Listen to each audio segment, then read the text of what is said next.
The line lands like a cheap joke, but it carries the weight of a man trying to hide in plain sight. That is why Jennifer keeps me around.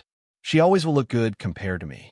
In the space between the laugh and the silence, you can almost hear what he does not say.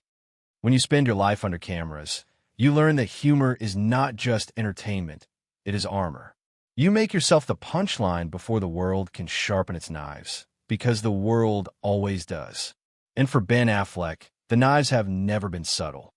They have been bright, loud, relentless, dressed up as headlines, framed as gossip, repeated until even the truth starts to feel like something you have to argue for. There is a particular kind of loneliness that comes with being recognized everywhere. It is not the loneliness of having no one. It is the loneliness of being watched so closely that you stop knowing where you end and the story begins. People remember the early triumphs, the meteoric rise, the sense that he had won the lottery of American ambition. They remember the moments when the spotlight seemed to love him, when success looked effortless and permanent. But the same spotlight that crowns you also burns you. The brighter it gets, the harder it is to keep anything private, anything fragile, anything real. And when a relationship becomes a public symbol, the pressure is no longer just between two people. It becomes a performance with an audience that feels entitled to judge the smallest gesture, the stiff smile, the delayed handhold, the glance that lasts half a second too long. In the story that has been circulating, the second chance romance is framed like fate finally turning kind. After years of detours and heartbreak, after different partners, different chapters, different attempts to build a normal life in an abnormal industry, he reunites with Jennifer Lopez in 2021 and believes the door has opened again.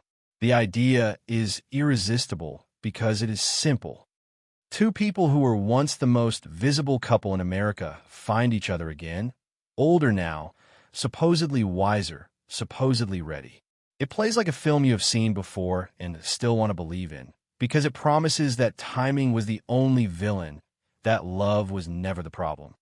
The narrative insists he throws himself into it with everything he has left, as if commitment could overwrite the past, as if devotion could disinfect the pain that fame leaves behind. Then the tone shifts because it always does. A marriage that is treated like a redemption arc begins to feel like a trap built out of expectations. The same public fascination that once made their love a fairy tale turns it into a glass house. Every crack is visible. Every argument, every misunderstanding, every difference in temperament becomes content for strangers. He is portrayed as a man who needs quiet the way someone needs oxygen, someone who hears the roar of attention not as applause, but as a threat. She is portrayed as someone who has learned to survive by standing in the light, by turning her life into art and business and momentum. That difference does not sound fatal until you picture what it means inside a home. One person craving walls and stillness, the other living in motion, in projects, in the act of sharing. One person who feels safest when nothing is being documented, the other who has spent decades making meaning out of being seen. The story singles out a moment that feels almost too intimate to be real, a request that lands like a confession. He does not want the world to read what he wrote in the dark, the private words meant for one person, not millions. In that version of events, his fear is not vanity. It is exposure, the old terror of being stripped down again, of having his most vulnerable parts turned into spectacle. Because if you have ever been publicly mocked, if you have ever watched strangers reduce your life to memes and punchlines, you learn that the world does not just consume success. It consumes pain, and pain sells better. This is where the narrative turns sharp, portraying the marriage not as a lack of love, but as a mismatch of survival strategies. He withdraws. She tries to hold on through effort, through plans, through retelling the romance until the retelling becomes its own burden. The more she reaches outward, the more he feels cornered. The more he shuts down, the more she feels alone. By the time separation is mentioned, the mood is no longer angry. It is exhausted. Two people standing among the ashes of something beautiful, try to decide whether saving it would only mean burning themselves further. The phrase irreconcilable differences appears like a final stamp, cold and administrative, the kind of language that cannot hold what it ends. And the tragedy, at least in this telling, is not betrayal in the dramatic sense. It is the quieter betrayal of reality, the moment you realize that wanting something does not make you able to live inside it. It is the moment you understand that love can be sincere and still insufficient, that history can pull you together and still not teach you how to stay. And through all of it, the camera of public opinion keeps rolling because it always does. People look for villains because villains make stories easier. They look for a single confession that explains everything, a single truth that closes the case. But the more human truth, the one that hurts because it is ordinary, is that some relationships collapse under the weight of what they represent. Not because the feelings were fake, but because the pressure was real, and because two people can love each other and still need different kinds of life in order to breathe. In the transcript's framing, Ben Affleck's problem is not a lack of romance. He has had romance in the most dazzling, headline-friendly forms imaginable. The problem is what romance becomes once it is forced to compete with shame, addiction, and the chronic stress of being public property. The story keeps returning to the same idea. Every time he reaches for someone, he is also reaching for safety. Not comfort, safety. The kind of safety people who grew up in unstable homes often spend their adult lives trying to rebuild. Sometimes with money, sometimes with success, sometimes with the arms of another person. That is why the narrative starts earlier than the celebrity saga. It tries to plan a route. Before the blockbuster years, before the internet turned every expression into a screenshot, there was a young man still untouched by the machinery of fame.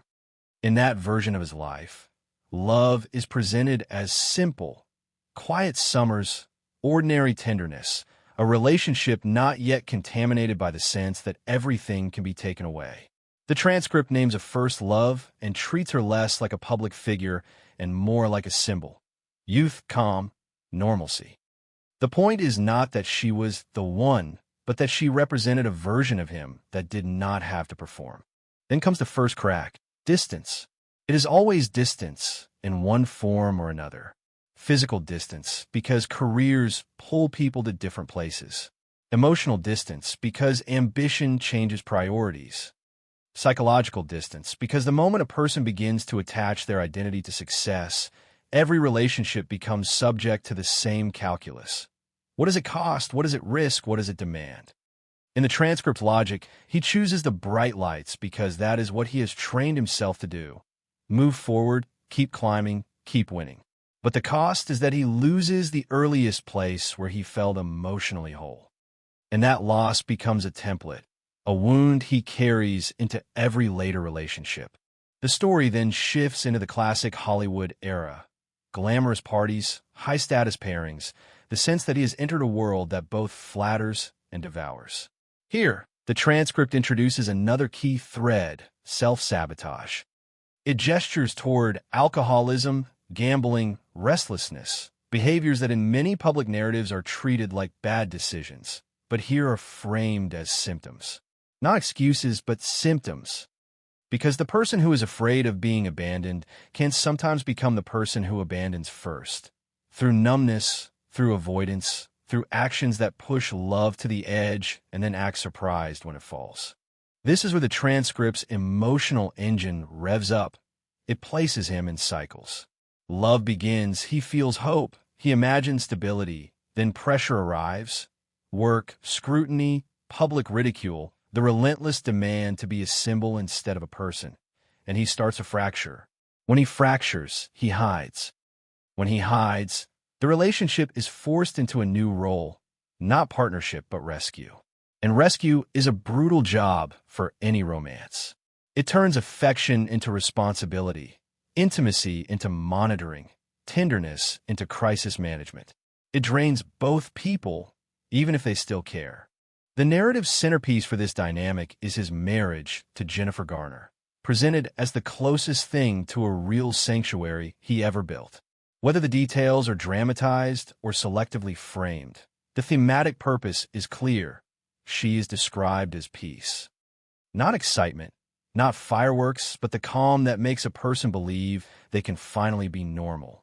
In the transcript, the children amplify this symbolism. Fatherhood becomes his chance to rewrite the story he fears repeating. The promise, "I won't become my father," is not just a line. It is a vow against destiny. And yet the transcript insists destiny is not easily escaped. Alcohol returns like a ghost that knows the layout of the house. It shows up after exhausting shoots, in social settings that look harmless, in the tiny moments when a person's internal voice starts whispering that they do not deserve what they have. This is the cruelest part of the story's psychology, the idea that happiness itself can become a trigger. When you're used to chaos, calm can feel suspicious. When you have survived by bracing for impact, joy can feel like the moment before something breaks. The separation is portrayed not as a war, but as grief. Two people who still care, sitting beside each other, acknowledging that love can exist and still fail. And the transcript adds another ingredient that the public always consumes: scandal. It introduces a third-party rumor not primarily to prove anything, but to show how quickly a private collapse becomes a public spectacle. Once the story moves from home to headlines, it becomes less about facts and more about damage. Even if the truth is complicated, the narrative the world chooses is always simple, always cruel, always final. The story is not subtle about its thesis. Ben Affleck does not fail to love. He fails to survive a relationship that requires him to be permanently visible. And Jennifer Lopez, in this telling, does not fail to care. She fails or refuses to shrink herself into the kind of quiet life he believes he needs.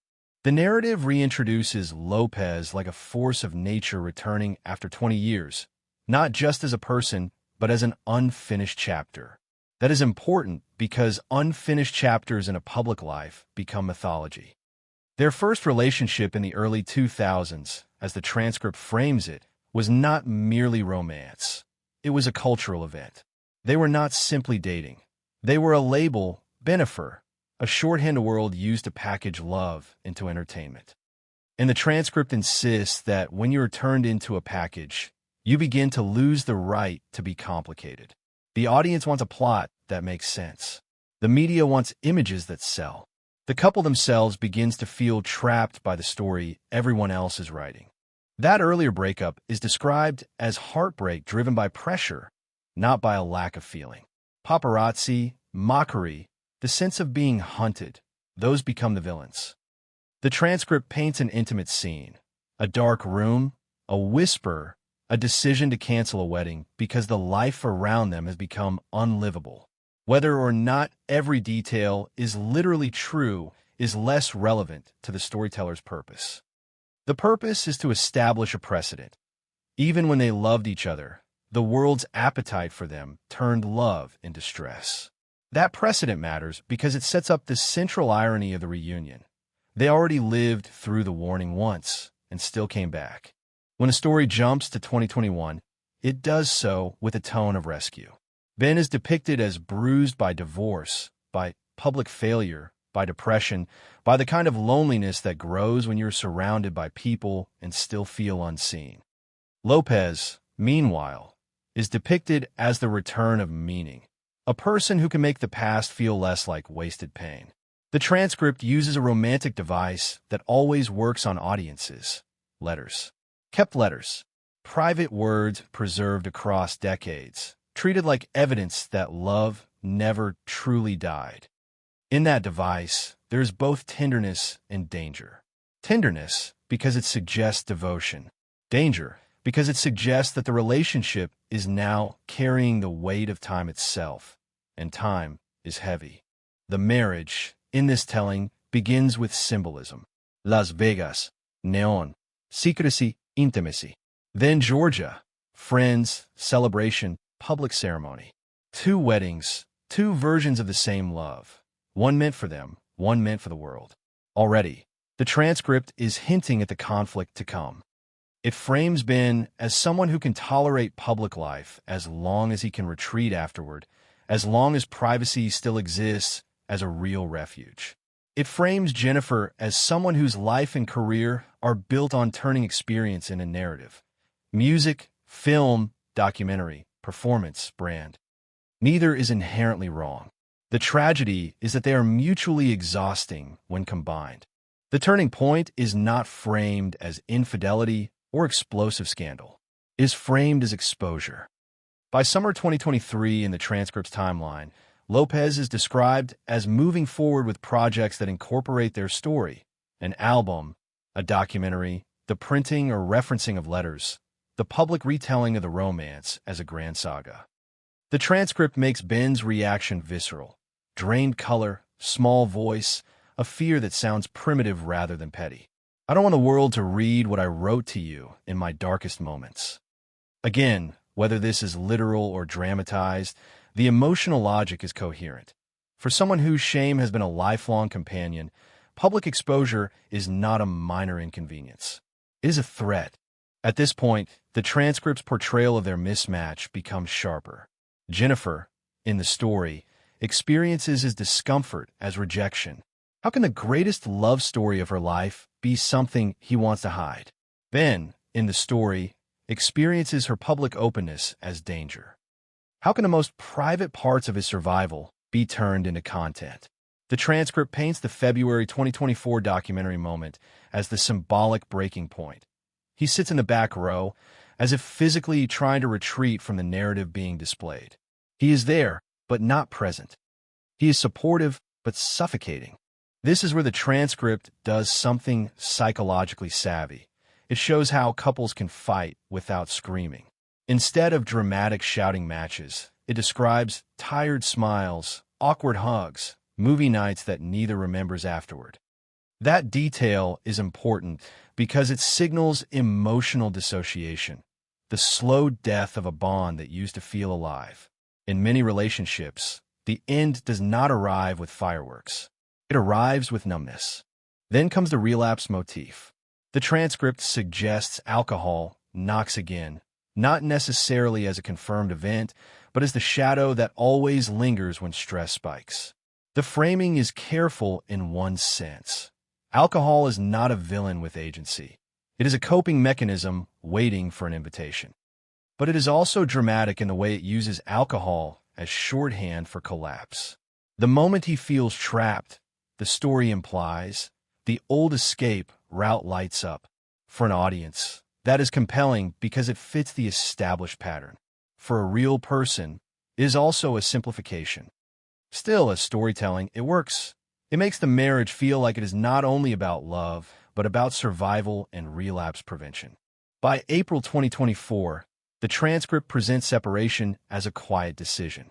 No begging, no die, silence. That silence is described as heavy enough to make Jennifer turn away, culminating in the filing for divorce. The story punctuates it with the cold phrase, irreconcilable differences, as if the paperwork is mocking the complexity behind it. And it adds a final intimate scene. At a lawyer's office, a long embrace, the exchange of gratitude rather than blame. That kind of ending is designed to leave the viewer with bittersweet empathy instead of tabloid satisfaction. But the transcript does not stop at empathy. It assigns a lesson. Ben, it says, did not fully lie to her. He lied to himself. He believed he could live inside her world. He believed love could compensate for fundamental differences. And Jennifer, in the story's most striking metaphor, is compared to the sun. Asking her to be less public is like asking the sun to stop shining. The transcript uses that metaphor to do something important. It removes moral judgment and replaces it with inevitability. He cannot breathe in the spotlight. She cannot live without it. They collide. They burn. They separate. And then the story returns to its central question. If love is real, why does it keep failing?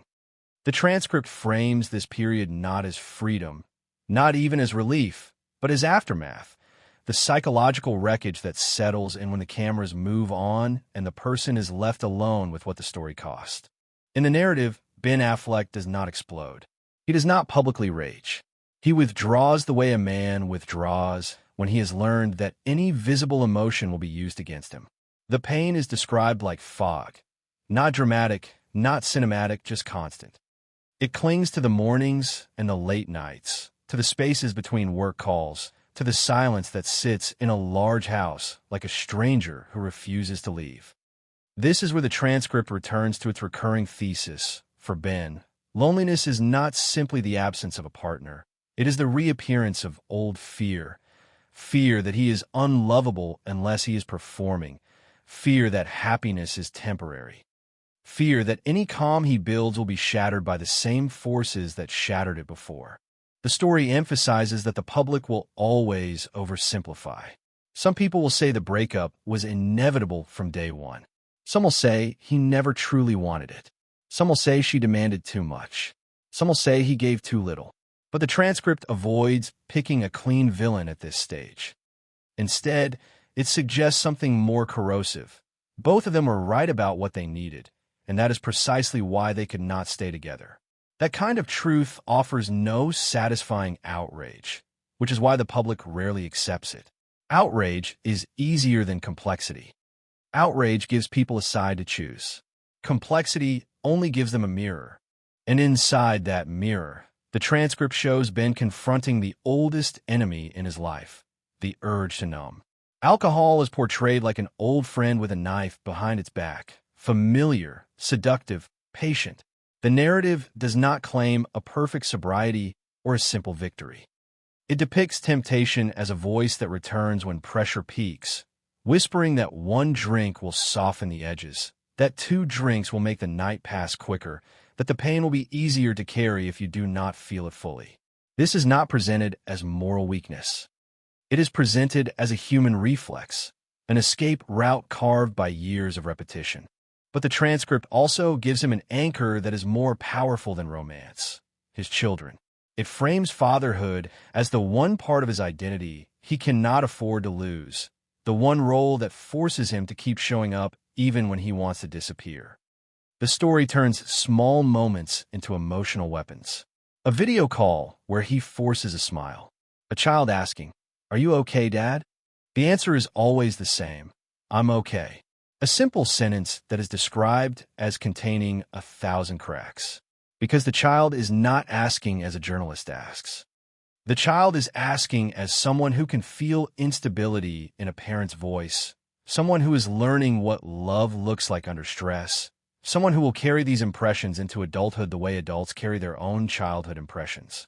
This is where the transcript becomes less about celebrity and more about inheritance. What pain is passed down, what patterns repeat, what vows fail, what vows survive. Ben's deepest fear is described as becoming the father he resented: absent, unreliable, swallowed by addiction or self-destruction. And the harsh irony is that even when he tries to be better, he cannot control what his life looks like from the outside. A child does not understand public pressure. A child understands presence. A child understands tone. A child understands whether you show up when you said you would. So the transcript depicts a man trying to rebuild his life in smaller, less theatrical steps. Therapy returns, not as a glamorous revelation, but as slow work. Sessions that feel like peeling layers off a wound, admitting the hurt without dressing it up in humor. The narrative is honest about how unromantic healing is.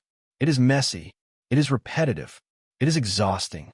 And it is often invisible, which makes it hard for an audience to respect, because audiences like transformations they can see. They like weight-loss montages, triumphant speeches, public declarations. Therapy does not produce that. It produces quieter changes, fewer excuses, more boundaries, more willingness to sit with discomfort rather than sprint away from it. The transcript also frames work as both refuge and risk. Work keeps him occupied, gives him structure, gives him a reason to wake up and move forward. But work can also become avoidance, a way to postpone grief, to outrun reflection, to keep the mind too busy to collapse. The story hints at a rebalancing, continuing his production life, stepping into acting roles, but trying to build a schedule that does not cost him what it cost before. The narrative specifically points toward a return to acting in 2025 with an action drama sequel, positioning it as a symbol of stability, showing up, doing the job, returning to the craft without turning the craft into an excuse to disappear from family life. And then part 4 pivots toward the question viewers always ask after a divorce story. What now, romantically? The transcript's answer is cautious. It suggests he remains open to love, but less willing to sprint into it, less willing to treat it like salvation, more willing to seek something gentle, something that does not require him to live in public performance, something built on trust and privacy rather than spectacle and narrative. It is a subtle shift, but it is significant. A man who once chased intensity begins to value peace. Yet the transcript refuses to offer a clean, he learned his lesson ending, because if it did, it would betray its own psychology. People do not wake up one day cured of their patterns. They manage them. They negotiate with them. They fail sometimes. They try again. That is the uncomfortable truth beneath the celebrity gloss. Behind the headlines is a human being doing the same thing most people do, try to build a livable life inside an imperfect mind. So the story closes this chapter on a quiet, unresolved note. Not with a new romance, not with a triumphant comeback, with a question that is less about Jennifer Lopez and more about him. After all the public love stories, after all the public endings, can Ben Affleck ever find the kind of peace that does not depend on another person standing beside him? If Ben Affleck has fame, money, talent, and a life full of second chances, why does peace still feel so far away? The narrative's answer is not a single event, but a deeper mechanism, an internal economy where love becomes both comfort and threat, and where the outside world keeps turning intimacy into spectacle. At this stage, the story frames Ben less as a man newly broken by divorce, and more as a man trying to finally read the pattern he has been living inside for decades. The transcript is careful to show that his pain is not only romantic, it is existential. Divorce is presented as a trigger, not the cause. It reactivates the oldest beliefs, that stability is temporary, that happiness invites punishment, that the safest move is to preempt loss by withdrawing before you can be abandoned. And because he is famous, those beliefs have constant reinforcement. Every awkward photo becomes analysis. Every tired expression becomes proof. Every rumor becomes a headline. There is no quiet corner where his nervous system can fully stand down. This is why the transcript keeps emphasizing privacy as oxygen. For Ben, privacy is not a preference. It is portrayed as a mental health requirement.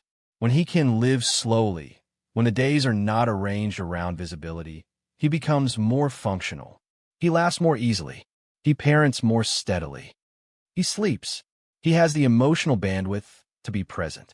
But when the world gets loud again, when his life is turned outward, the story suggests he becomes the version of himself he fears. Irritable, shut down, tempted by numbness, unable to hold softness for long. From a storytelling standpoint, this is the point where Jennifer Lopez becomes more than a partner in the narrative. She becomes a mirror for the wider theme. What happens when two people have incompatible ways of managing pressure? The transcript does not deny that she loves publicly and works publicly and thrives in the engine of performance. It implies that for her, visibility is not necessarily vanity. It is craft. It is control. It is a way to transform emotion into something usable. In that sense, she is the opposite of Ben's instinct. When she feels something, she makes it part of a project, a story, a statement. When he feels something, he tries to protect it by hiding it. One strategy expands, the other contracts. That difference could be manageable in an ordinary life. In an ordinary relationship, you can negotiate boundaries. What stays between us, what we share, what we don't. But the transcript argues that their relationship was never ordinary. It had a name before it had peace. It had an audience before it had intimacy. It had expectations built into it like a contract neither person signed, but both were forced to live under. And so when the two strategies clash, neither feels merely misunderstood, They feel endangered. He feels exposed. She feels rejected. He experiences her openness as pressure. She experiences his retreat as absence.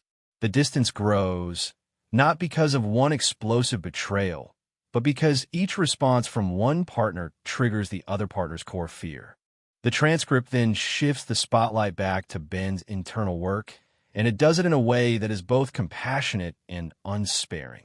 It suggests that he cannot keep treating love as the answer to a problem love did not create. His loneliness, his depression, his urge to numb, these existed before any particular partner, and they will exist after. Relationships can soften them, but they cannot erase them. The story implies that, in his weakest moments, he has used romance as a form of proof. If someone wants me, I'm not broken. If someone stays, I'm worth staying for. If someone believes in me, I can believe in myself. But that is a fragile foundation, because the moment the relationship struggles, as all relationships do, his sense of worth collapses with it. That is how a person becomes trapped in cycles, seeking validation, losing it, panicking, retreating, then seeking again. The transcript hints that Ben is beginning to see this, perhaps even accept it, which is a different kind of pain. There is comfort in blaming a partner or the media. There is no comfort in realizing that the war is partly internal. And yet the narrative refuses to turn this into a neat self-help ending. It portrays growth as slow and practical. He returns to therapy. He builds routines. He limits exposure. He chooses projects with boundaries. He tries to protect his time with his children because the story insists that fatherhood is the one relationship he cannot afford to treat like a temporary shelter. Unlike romance, parenting is not optional. It is not something you can take a break from without leaving scars. The transcript uses this to deepen its moral stakes. The measure of his recovery is not whether he finds new love, but whether he becomes reliably present. There is also an implicit critique of the way audiences consume celebrity pain. The transcript invites viewers to feel empathy, but it also indirectly challenges them. If you claim to care about someone's mental health, why do you feast on their worst photos? Why do you treat a stiff expression as entertainment? Why do you demand vulnerability, then punish it when you receive it? The story does not say this directly as an accusation, but it floats beneath the lines. It is a reminder that public pressure is not an abstract force. It is millions of small acts, clicks, comments, shares, jokes, assumptions. The transcript has turned the divorce into a case study in modern love under surveillance. It suggests that Ben's truth is not a single confession about Jennifer Lopez. The truth is a recognition. He cannot build peace in a life designed for spectacle unless he actively defends his boundaries, and he cannot expect another person, no matter how much he loves them, to become the architecture of his stability. And that leaves a final tension hanging in the air. If he is finally learning to prioritize peace over intensity, will he choose a life that is smaller, quieter, less performative, even if that means letting go of the kind of love story the public wants from him? Or will he, under the weight of loneliness and old habits, run toward the next romance the way he always has, hoping this time the story ends differently? What does recovery actually look like when the cameras are still there, when your mistakes are archived, when your name itself is a headline? The transcript's answer is blunt. Recovery is not a transformation you announce. It is a discipline you repeat when nobody applauds, especially on the days when you feel least deserving of it. In the aftermath of a divorce, Ben Affleck is portrayed as living with two competing realities. The first is the public reality. He is a star, he is working, he is still wealthy, still admired, still invited into the same rooms.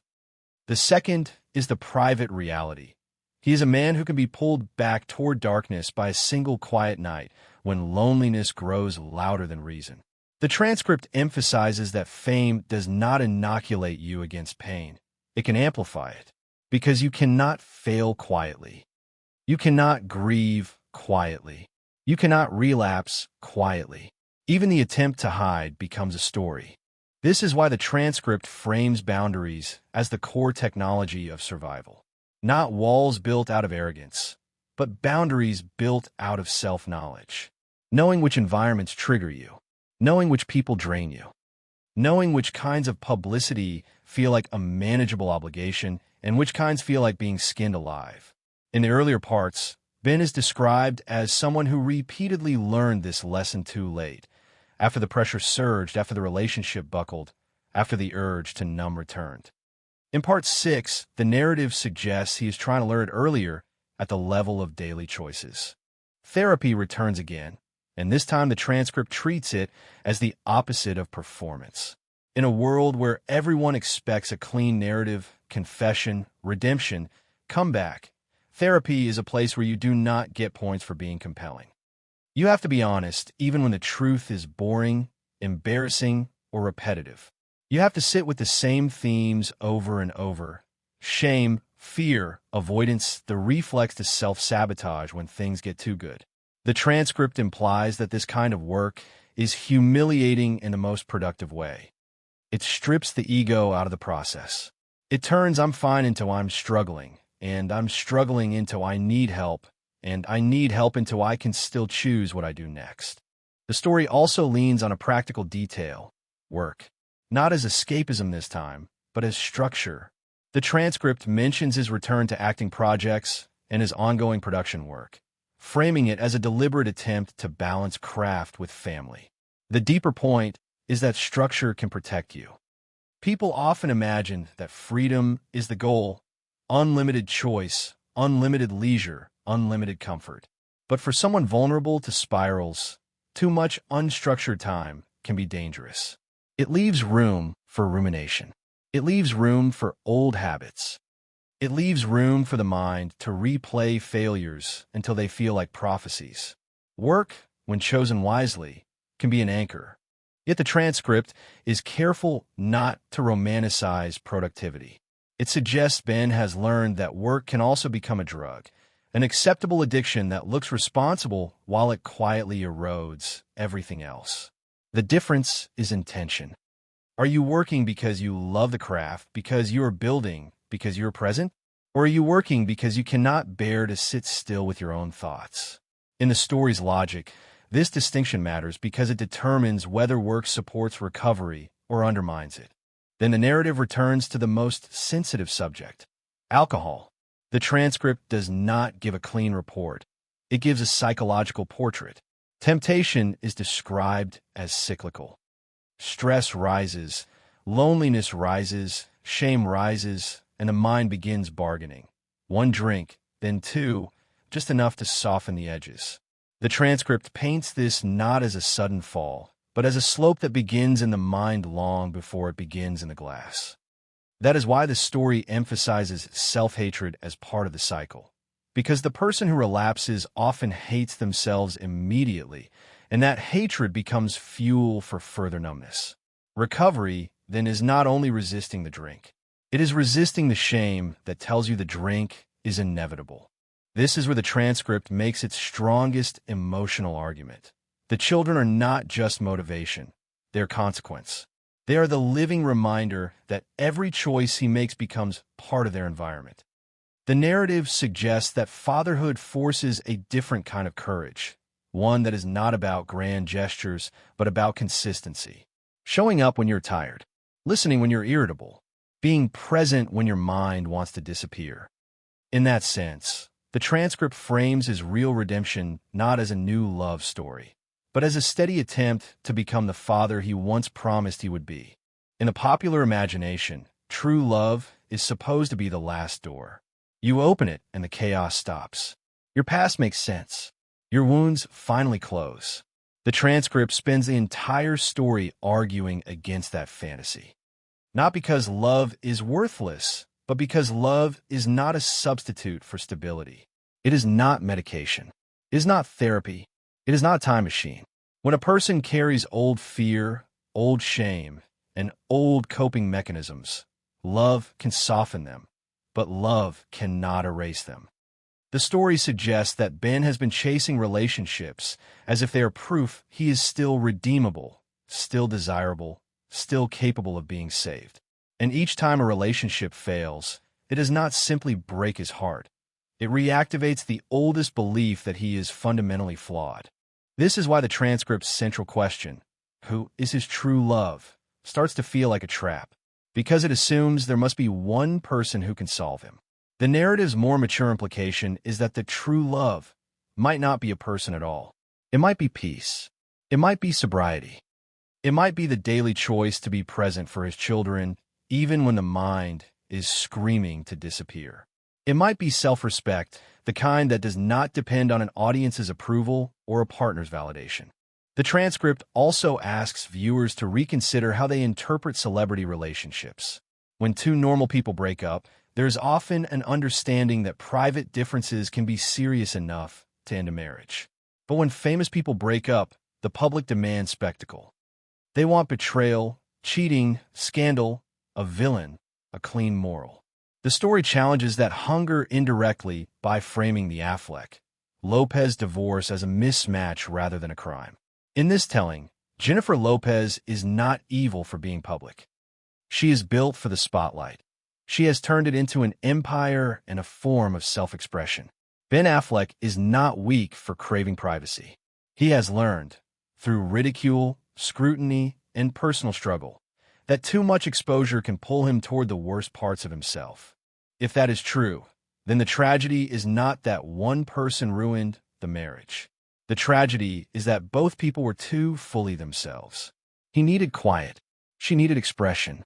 He wanted the relationship to be a sanctuary. She wanted the relationship to be a story she could share. In a different universe, those needs might coexist. In their universe, where every movement is watched, they collide and become unsustainable. And once the marriage ends, the transcript insists the real work begins. Not the work of finding someone new, but the work of building an inner life that does not collapse every time love changes shape. The story highlights therapy again, not as a trendy accessory, but as a survival tool. It frames healing as something that happens in small humiliations. Admitting you are lonely without disguising it as humor. Admitting you are scared without turning it into anger. Admitting you are tempted without pretending temptation means failure. It is a philosophy of recovery that rejects the all-or-nothing mindset. You do not have to be perfect to be better. You have to be honest enough to keep choosing better. In the final movement, the transcript returns to the only stable relationship it fully trusts: fatherhood. Children, in the story, function like a moral compass. They do not care about the headlines. They do not care what the internet thinks. They care whether you show up, whether your voice sounds steady, whether you are present when they are confused or scared. The narrative implies that the only way Ben breaks the cycle is by refusing to pass it down. He cannot rewrite his own childhood, but he can change what his children learn about love and safety. That is the quiet heroism the transcript offers, not the heroic romance, but the heroic consistency. And yet the story ends without certainty, because certainty would be dishonest. It does not promise he will never struggle again. It does not promise he will never be tempted again. It does not promise he will never fall into the old pattern of chasing love as rescue. It only suggests that he is aware of the pattern now, and awareness is a dangerous gift. Once you see your cycle clearly, you can no longer pretend you are simply unlucky. You have to decide what you will do differently. So the final question is not, will Ben find another Jennifer?